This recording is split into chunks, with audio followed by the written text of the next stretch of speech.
Në Tiranë, zëvendës presidenti i Bankës Botërore për Europën dhe Azinë Qendrore, Philippe L'Huerou, deklaron se vendi do të përballet me një rritje të vështirë ekonomike edhe në vitin 2010.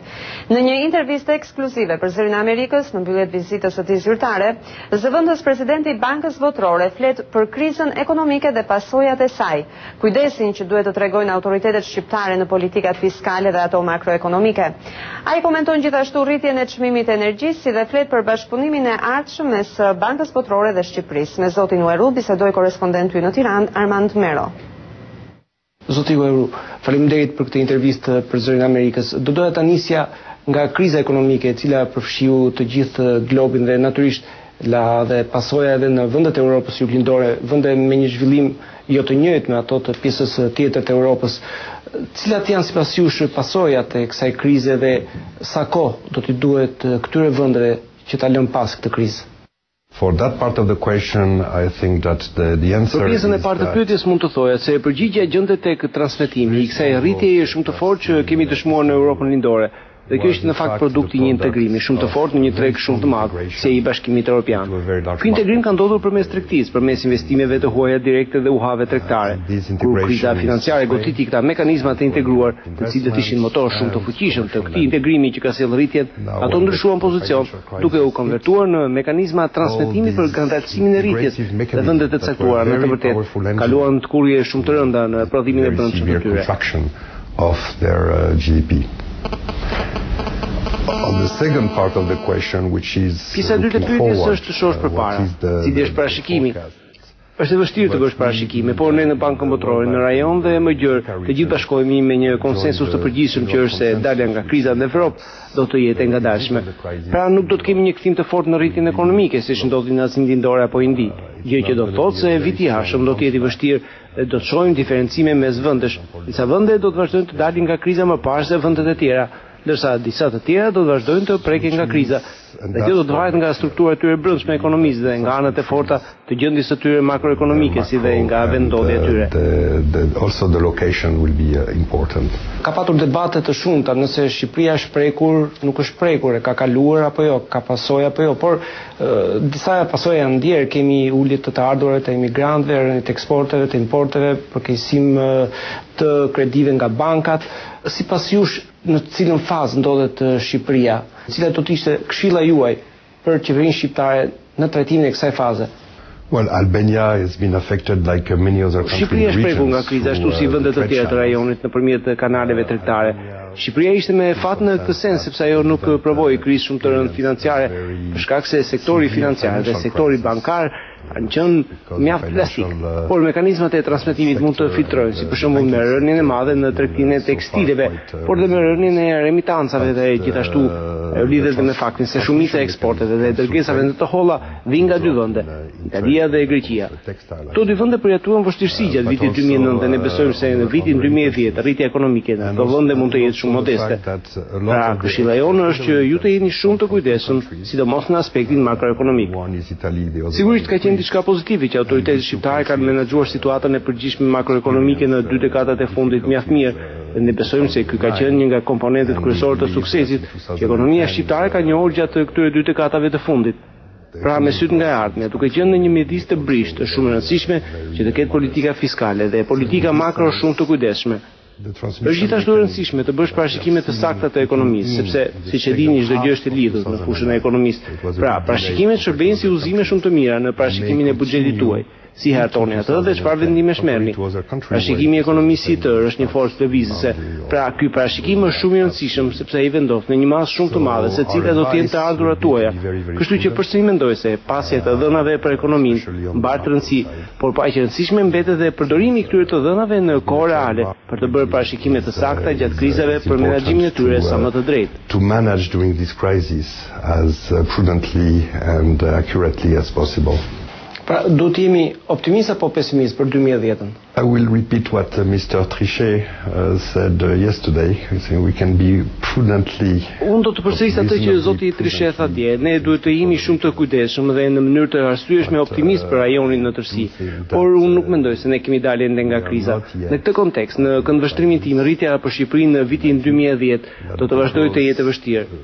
Pra edhe një herë, duhet të jemi optimist, por optimist në mënyrë të kujdesshme, sepse unë besoj se rajoni do të dalë nga kjo krizë dhe përfundimisht problemi është faktori kohë. Është shumë e vështirë të parashikosh se cila do të jetë pikërisht strategjia e daljes nga kriza, cili do të jetë stimuli fiskal. Dhe ky stimul fiskal ka të bëjë me mbajtjen e disa aktiviteteve nëpërmjet sektorit privat, nëpërmjet investimeve private, por diku gjatë rrugës krijohen borxhe që mund të pengojnë rritjen e sektorit privat dhe kjo në të vërtetë është ajo që ju nuk dëshironi ta bëni.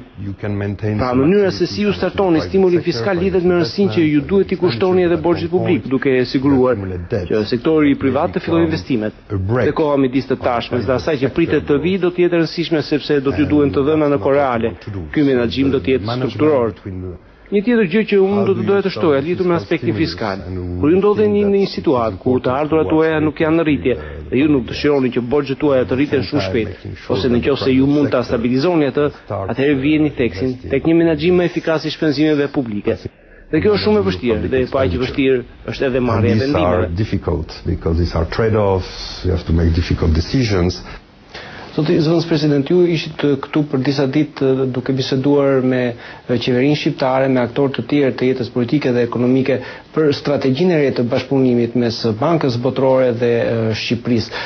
Në të vërtetë Banka Botërore ka një prani të gjatë në Shqipëri dhe ajo ka qenë e pranishme gjithashtu edhe thuajse në të gjithë sektorët. Në vitet e ardhshme do të jetë mbështetja e bankës po në front të gjerë, të themi, apo ajo do të përqendrohet në 2-3 drejtime. One of the main reason I'm here is Një nga arsyet kryesore që unë jam këtu është për të parë atë që ne kemi bërë në dekadat e fundit dhe unë jam shumë i lumtur të konstatoj se ne jemi një partner shumë i fortë i qeverisë. Ne jemi në tranzicion së bashku me Shqipërinë. Shqipëria është një vend i varfër dhe u financua ashtu si dhe vetë banka, por tani Shqipëria ka kaluar fazën e emergjencës, që është shumë e mirë. Ne jemi në një tjetër fazë, në mënyrë që ajo që krijoi sukses në 2 dekadat e para, pas një periudhe të gjatë diktature dhe izolimit të vendit, të vazhdojë të ndihmojë rritjen. Pyetja atëherë ishte si të kalon të vendi nga një vend me të ardhura të ulta në një vend me të ardhura të mesme. Tani përsëri pyetja është si të kalojmë nga një vend me të ardhura të mesme në një vend me të ardhura mesatare të larta ose në një vend të pasur. Kështu që këtu duhet të vlerësohet me shumë kujdes se cilat janë gjërat kryesore. Kemi fazën e parë që është liberalizimi i çmimeve. Ju duhet të vazhdoni transformimet. Kjo kërkon reforma të cilat nuk janë të lehta. Kështu që unë besoj se ne duhet të mbështesim qeverinë për të zhvilluar institucionet e saj. Dhe sa i përket sektorëve, siç e keni përmendur, ne kemi patur diskutime me qeverinë, me anëtarë të shoqërisë civile, kemi vizituar disa projekte. Interesi ynë do të vazhdojë me projekte për menaxhimin e ujit. Në fokus të këtij interesi do të jetë sektori i bujqësisë, ujitja për bujqësinë. Por duhet të kapemi edhe pas konceptit të zhvillimit rural, duke e organizuar sektorin. Për këtë është e rëndësishme të ndihmojmë qeverinë për sektorin privat, që ky fundit të vazhdojë të rritet në një mënyrë konkurruese. Pra aktualisht në këndvështrimin tonë jemi në një proces të vlerësimit lidhur me atë se cila do të jetë faza e ardhshme. Një nga sektorët i cili ka patur një mbështetje të vazhdueshme ka qenë ai i energjisë. Ndërkohë, praktikisht në këtë fillim viti Shqipëria dhe shqiptarët do të paguajnë më shumë për shkak të rritjes së tarifave energjetike. A mendoni se kjo rrezikon të rëndojë më shumë në çepat e asaj pjese të varfër të shoqërisë shqiptare? It will have an impact on the pockets of the Albanians, and the key here is Natyrisht, është e sigurt që do të ketë ndikim në xhepat e shqiptarëve. Që si tu është i vëmë energjisë një çmim sa më të drejtë. Ne nuk duhet të harxojmë energjinë sepse energjia është një burim shumë i pakët.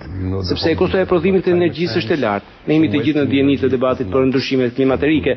Pra harximi i energjisë nuk është një gjë e mirë nga ana ekonomike dhe njerëzit duhet të jenë shumë të kujdesshëm në shpenzimin e saj, duke paguar për të dhe çmimin e dur.